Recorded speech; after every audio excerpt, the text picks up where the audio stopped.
Good evening, everyone. This is the beginning of a very, very important weekend for us. This is Colloquium 03. I want to remind you of something that happened here in October of 1986. It's 17 years ago.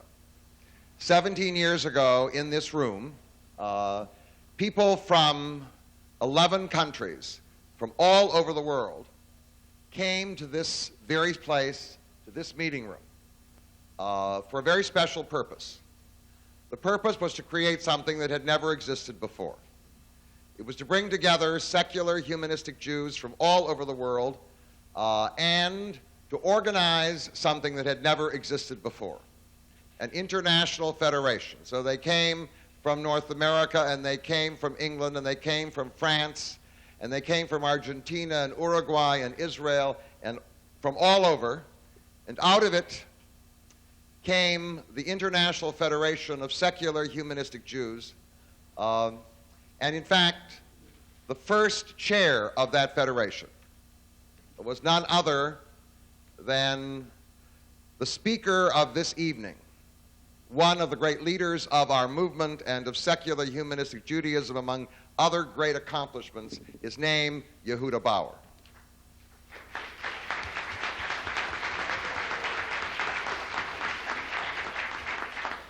One year before in Jerusalem, we had decided that, as we were organizing the federation, that what we needed was a school, an educational institution, which would be the intellectual arm of our movement.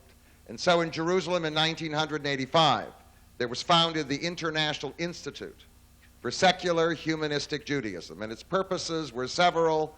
One of them, its main purpose, was to train the leaders of our movement. The second was to produce literature and publications.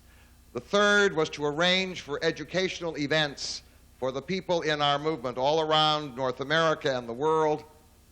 And the last was to confront major issues in Jewish life and to present a new and fresh and interesting perspective.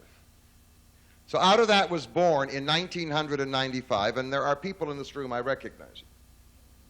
There are people in this room who were here for the first colloquium. And that first colloquium confronted the issue of the unaffiliated Jew. And then the second one in 97, the real history of the Jews.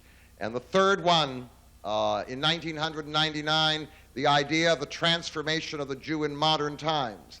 And the fourth one in 2001 was the issue of secular spirituality.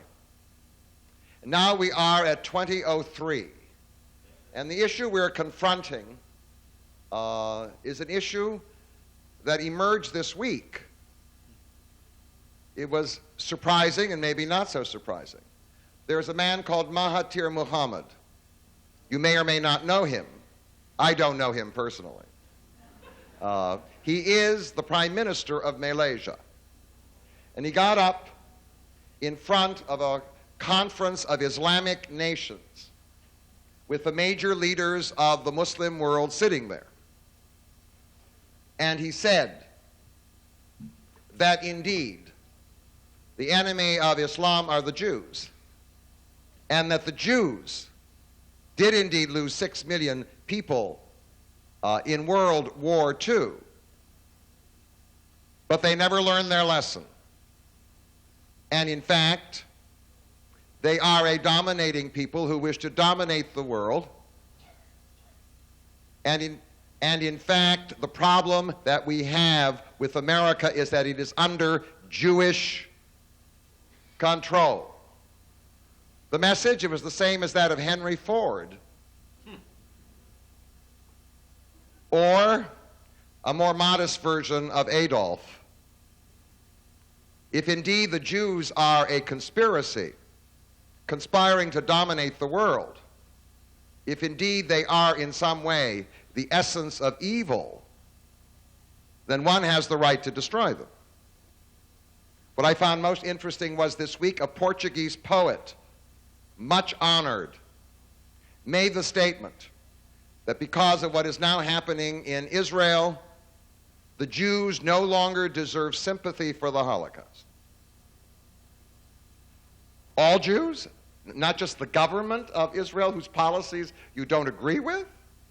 All Jews, all bunched together? We live in a world in which this issue of anti-Semitism won't go away. There was the great hope at the end of the Second World War that somehow or other the enormous guilt generated by that genocide would produce some relenting force. But I must say, that proved to be true for a while. It has now reemerged. The cold, if you will, has been caught by another part of the world, the Muslim world, and there it is, right? And we're confronting it.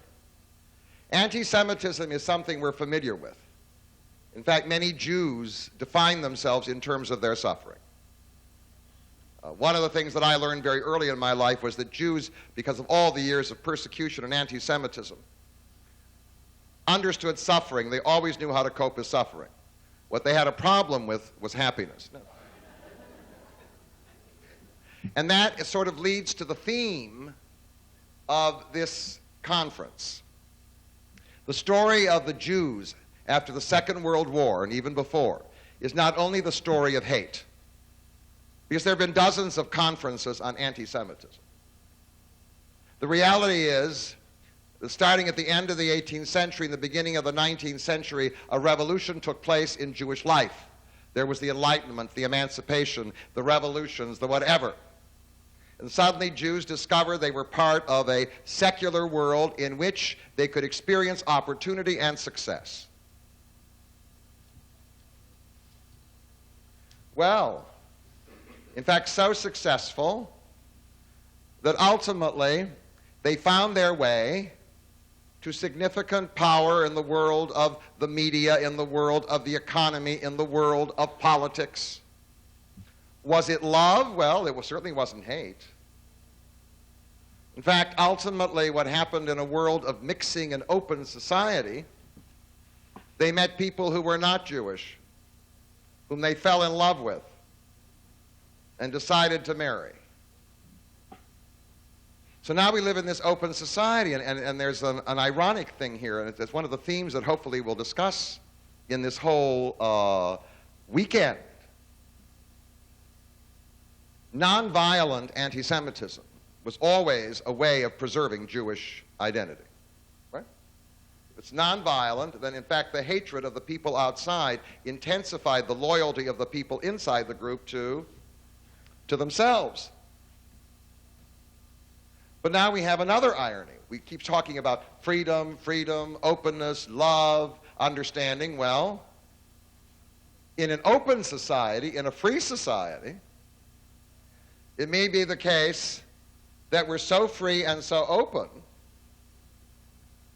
that we no longer even choose to remain, do you understand?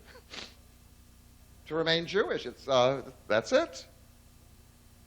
Is freedom this blessing, this wonderful thing? From time to time, we always find nagging rabbis who will say, you just wait and see, there's going to be more anti-Semitism. Do you understand? Something will save us. Well, there's all this ambiguity.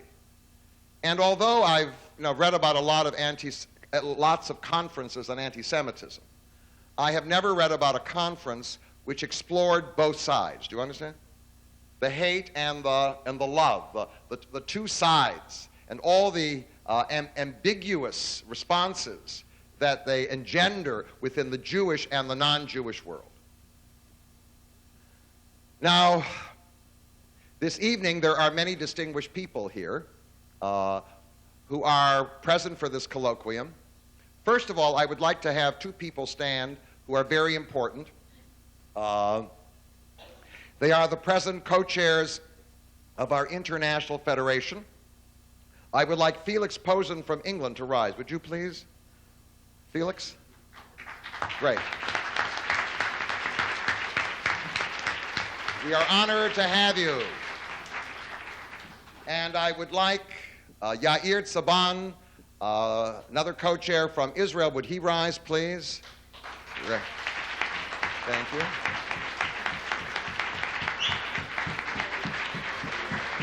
Oh, there we are. And also, I would like to invite the current president of the International Institute, Michael Egren. Are you here? Where is Michael? Great.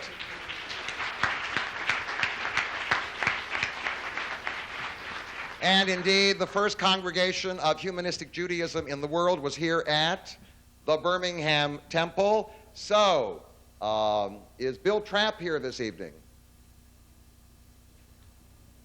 Good. Well, is Bruce Luria here this evening? Stand up. The past president of the Birmingham Temple. We are grateful to the Birmingham Temple. And we have also here the Society for Humanistic Judaism, one of the organizations of North America. Its executive director, Bonnie Cousins. Will you stand?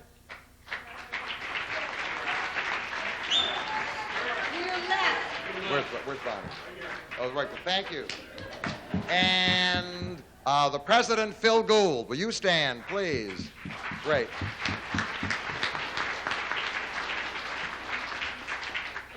And now behind me are 6 of the 11 panelists who will be part of this colloquium. And I'd like to present them, and they may rise as I call their name. I think that would be great. Professor David Beal from the University of California in Davis.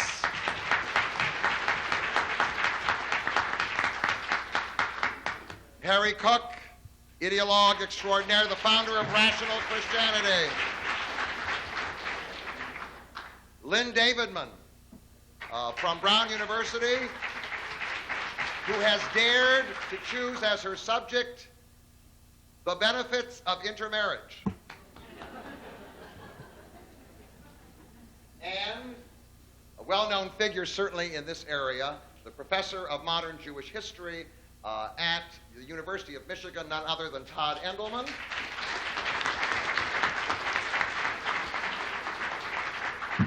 And one of the leaders of our movement in Israel and throughout the world, the co-dean of the International Institute for Secular Humanistic Judaism, with many and distinguished academic distinctions that I cannot list right now, but will be listed when he speaks, none other than Professor Yaakov Malkin.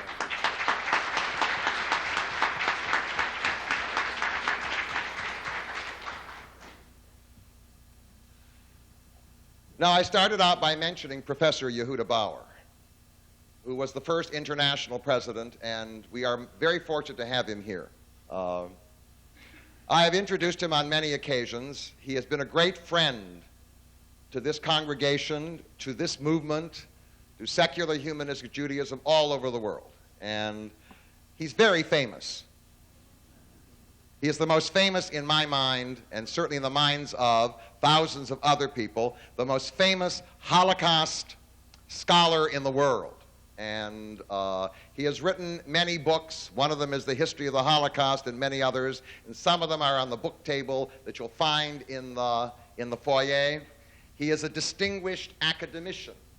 For years, he was the academic director of the Institute for the Study of Contemporary Jewish History, and also the Center for the Study of Anti-Semitism at the Hebrew University, and presently he is the academic advisor to the Yad Vashem Museum in Jerusalem. Theoretically retired. He's busier now than he ever was, most likely, because he's so much in demand. He recently organized a conference, came up with an idea, which will be on the prevention of genocide, which will be held in Stockholm in Sweden, which will involve, as the participants, not simply academicians. They will be the heads of states, 53 nations.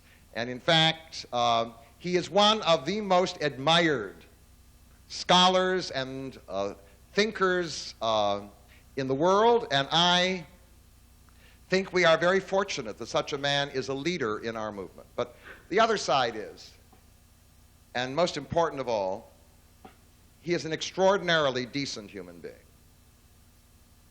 He's kind and he's nurturing and he's witty and he's sensitive and he's wise. The sign that he's wise is that he's chosen for his partner in life none other than the quite wonderful Ilana. Where is Ilana? Will you stand? Right. Give her a hand. All right. Yeah.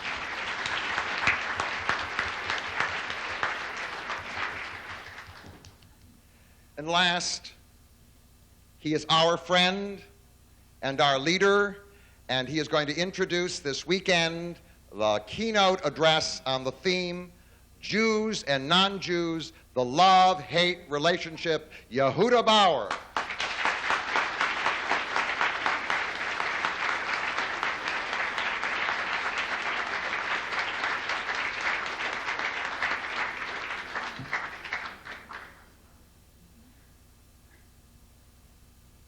Thank you very much, Sherwin, for this introduction. The usual words are, my father would have loved to hear you, my mother would actually have believed it.